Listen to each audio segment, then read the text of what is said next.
is the 1 with Butler as the 2. At small and power forward, it's Dunleavy and Gasol. And it's Noah.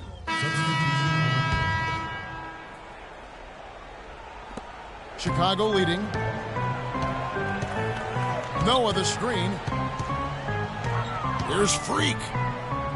Right side Gasol. Shoots from 12. Bounces high off the rim and drops. Gasol's got 13 points here in the second half alone. Schroeder kicks to T. There's the dish to Splitter. The pass to Schroeder. At the top of the key, Horford. Shot clock at 6. Dishes to T. That doesn't go on the chance to tie. He is just really almost playing for the other team. The shooting has just been poor. Out of bounds, Atlanta takes possession. Oh, that certainly could be costly. In a close one, those kinds of mistakes can really give the other team momentum. Atlanta making some changes. Cephalosha comes in for Splitter. And it's Korver in for Jeff T. They're starting to feel it from deep. Let's tighten up our pressure on the perimeter and make those looks tougher to get. We're going to give up the drive, but we have to rotate on the weak side to get there. Let's find out what Doris Burke has for us. Yes, guys, Mike Budenholzer had some words for his team. He told the squad, now is the time when we turn it on and leave them in the rear view mirror. It won't be easy, but guys, I know we can put them away. Let's see if they can deliver, Kevin.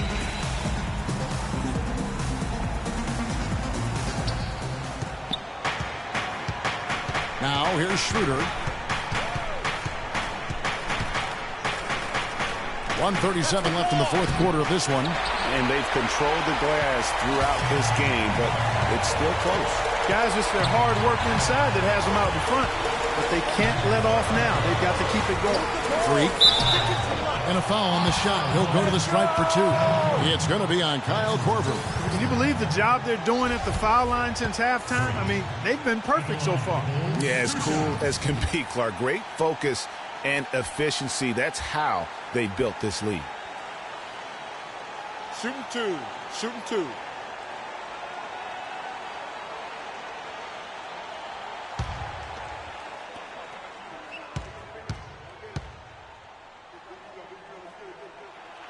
And no good as the first free throw, missing for him. We'll see if he can nail the second. No fouls, all right? No fouls. He's able to hit the second one, and that gives them a 4-point cushion. We've got 1:23 left in the fourth. And here's Schroeder. Pass to Millsap. And a big bounce off the rim, but it sinks right in. And you like to see since the half now, he's finally starting to come around. Here's Butler, and it's sent back by Horford. And he gets it back. Dunleavy kicks to Freak. Noah dishes to Dunleavy. Back to Noah. Shot clock at 5. Another shot. Dunleavy's shot is off. And it's just one of those days, guys. He has just struggled to shoot the basketball. I think he was surprised by how much space he had there and just rushed the shot a little bit. Clark, they'll be trying to take as much time off the clock as they can. Exactly. Expect to see some long possessions out of them going forward. Noah with a screen for Butler. And they double up Butler. And it goes out of bounds. That one off Butler. I tell you what, that's just a major unforced error right there, guys. My goodness.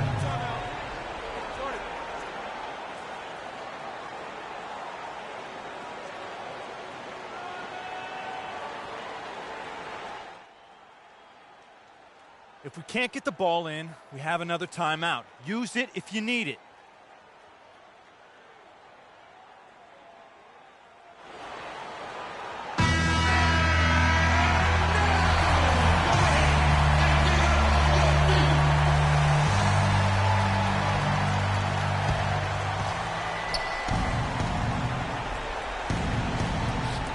We've got 22 seconds left in the fourth quarter of this one.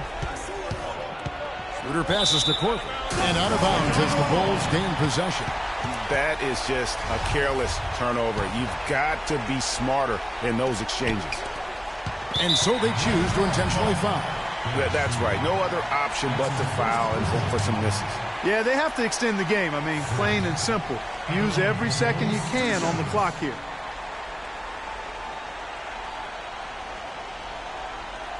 Okay, gentlemen, 2 shots. 2 shots.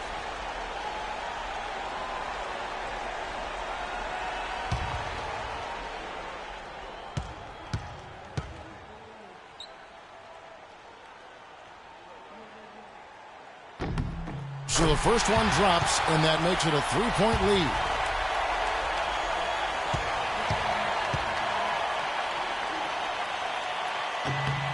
And he hits both free throws here. So now it's a 4-point ball game. And those free throws will mean a ton now. It makes it a 2-possession game. The three from Cephalosha. Rebound by Butler. And that's playing into the hands of the defense right there. No way you can sneak that shot by him, Greg. I mean, he was all on top of that one. A tough break there, Kevin, but frankly, they'd have a tough time coming back from this deficit anyhow. He hits the first one, and that puts them up by 5.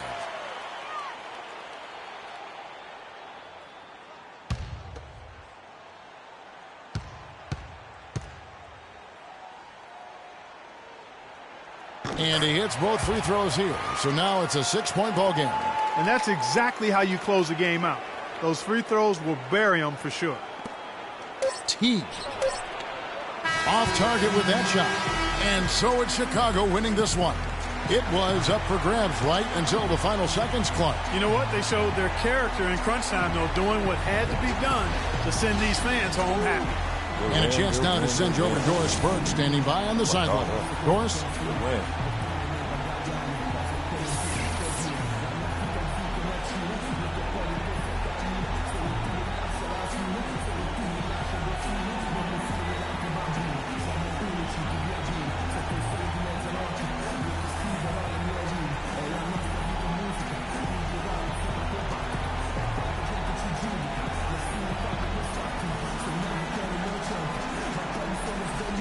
Well, pal, congratulations on the win here. How satisfying is this victory for you and the team? It's satisfying just because we got another great win. And the way we've been playing lately, I think it's just been great, and we just got to keep the momentum going. Wins help the confidence, pal. Congratulations. Guys, back to you. Thank you, Doris. Great interview once again. And that's going to do it tonight, folks, for our broadcast. For Greg Anthony, Doris Burke, Clark Kellogg, and the rest of our terrific 2K Sports crew, this is Kevin Harlan saying thanks for watching. And now we'll head over to the studio with Ernie Johnson. The 2K Sports postgame show.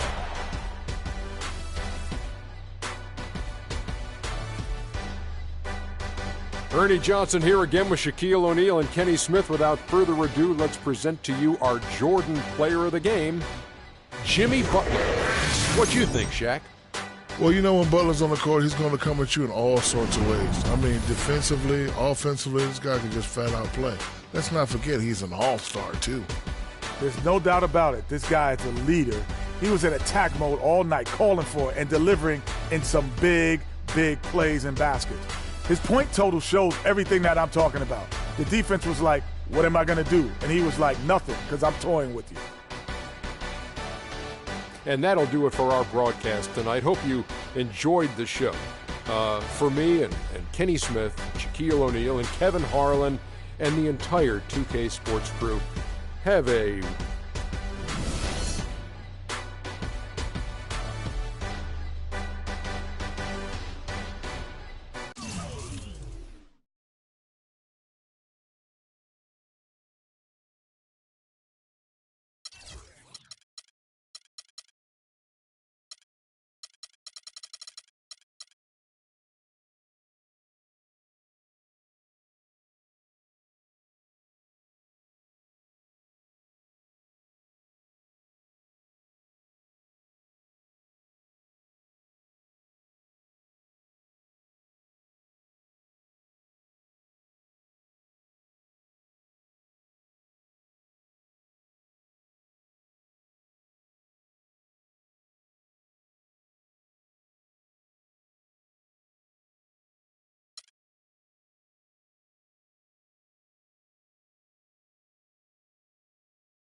Yeah, send him in. Cece. Hey, how are you? Good to see you again. My pleasure. Freak. Great game last night. That's what I do, right? Indeed. Have a seat. Pagnotti. How you doing? Thought you'd be selling used cars by now. Funny, comedian. I thought you would have invested in some new clothes, being a team owner and all. I see you still rocking that Goodwill look. Freak, what are you hanging around with this guy for? You know he's bad company, right? Got no choice. He helps me pay the bills. Plus, our mother loves him. Thank you all for coming by on such short notice. So you know why we're here, right? Not really. You want to negotiate an extension for Freak, right? Well, since you mentioned it. Your client is quickly becoming a liability for this organization. We've already put a plan in place that's going to address all your concerns and issues. Let me finish. Thank you. Myself, the front office, and the coaches are not satisfied with the adjustments you've made in your life off the court. I personally warned you about the company you keep, and we're fed up with the late nights and showing up late to shoot-arounds and the bad press and the incident at the nightclub. I told you Vic was going to be your downfall, and I was right. Something has to change now, or we're not going to need your services any longer. If this is about that Twitter stuff, Vic was playing. Okay, it was a joke. It's not about that. It's everything. But like I told you before, Vic is my best friend. I can't just cut him off. He's practically family. Not really. What exactly are you trying to say? I'm not trying to say anything, Dom. I'm saying it. Freak and his friend Vic are a problem for me and this organization. And I called you in here to figure out how we all together can fix this problem. And right now, I'm only seeing one solution. I agree that Freak may need to make some adjustments in his personal life off the court, but that's a learning process. We both know that. But this almost sounds like a threat. And Dom Pagnotti doesn't take too kindly to threats. Is this a threat? Call it what you will. We all know that Vic is a problem. The only person who doesn't seem to realize that is my brother. I'm sorry, bro, but enough is enough. I don't have a problem with what you're saying. I have a problem with how you're saying it. Now, I know we can come to some understanding without all the ultimatums or threats. Can we all come to a understanding, a compromise? No, no more compromises. I already warned Freak. I told you. Don't be a hero. Cut that zero. It's cut Vic loose, or we trade Freak. It's that simple. Fine, we'll go sign with another team. Good luck with that, Pagnotti. Because of Vic, Freak's reputation precedes him. No, because of Freak's God-given talent, his reputation precedes him. Everybody's been talking. Dom, you know how this works. This is not about you and me and our history. This is about your client. Help him. You talking as if I'm invisible. You talking around me, about me, but not to me. Vic has always had my back. And I've given this team everything I got. I practice hard. I play hard. Yeah, some nights I got it, some nights I don't. Some days I might even show up a little late to shoot-arounds.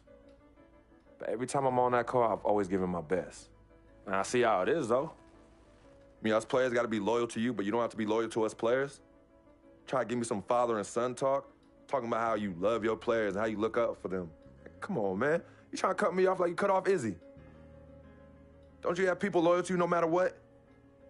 People you can't cut off? Well, that's me and Vic. Vic and me. Y'all insist, really. They could tell me stop hanging with Vic. What makes you think they won't tell me stop talking to you? You remember in 7th grade, some guys were trying to jump me over some girl. Vic was the one to get some friends just to walk me home. And when they came, we went at it, but I wasn't alone. When I got my scholarship, it was Vic who put the word on the streets that nobody should mess with me because I had a future. Vic was protecting me. And sir, I know Vic is crazy. But before all the hype and the lights, media, fans, it was just me and Vic. He's always been there. I mean, if y'all don't like that, I don't know what to say. It hurts me to say this, but I see his point. What you don't understand is that the league doesn't have your back anymore. Not like they used to. They try, but it's too much. Social media has changed everything. And this last incident with Vic, that was the final straw. It was a joke. That wasn't funny. You know it wasn't a joke. Vic was defending you, stepping in to protect your honor By attacking another teammate like that? Talking about his manhood, his wife, his kids, his family, so you can be the big dog on the court? That's uncalled for. And they all know your relationship with Vic, so they think it's coming from you. But that's the media blowing everything out of proportion as usual. It's not just the media. He's attacking other players, other teams. He's out of control. Vic just doesn't know how to behave. We got guys on our squad who don't want to be here because of that beef. There is no place for that kind of inappropriate behavior in this league. If you can't trust your teammates, who can you trust? What Vic is doing isn't right. He's bringing you down, and people can see it. I see how all the other players are looking at you. Oh, it's not cool. It's not cool at all. What, don't talk to him? Don't hang with him? You do what you got to do. That's your call. But let me tell you this. You asked me if I had friends that I couldn't cut off? Yeah, I did for a while. Friends, business partners, girlfriends, wives, family that I thought I couldn't cut off. But I learned that sometimes you got to make the hard decisions. I mean, some of these people, they were just bad for me. They were bringing me down. They weren't making me better. They were good for the time that they were there, but I grew up, not in age and maturity, but in mind and spirit. I was ready for the next level in my life. And I'll be honest with you, I've been on the receiving end of that. I've been cut off before myself, and yeah, it hurt at the time. But looking back, they were doing the right thing for me. Just don't tell my ex-wife that, Pagnotti. So what's the next move? The next move is freaks. It always has been. Question is he ready and willing to do what needs to be done?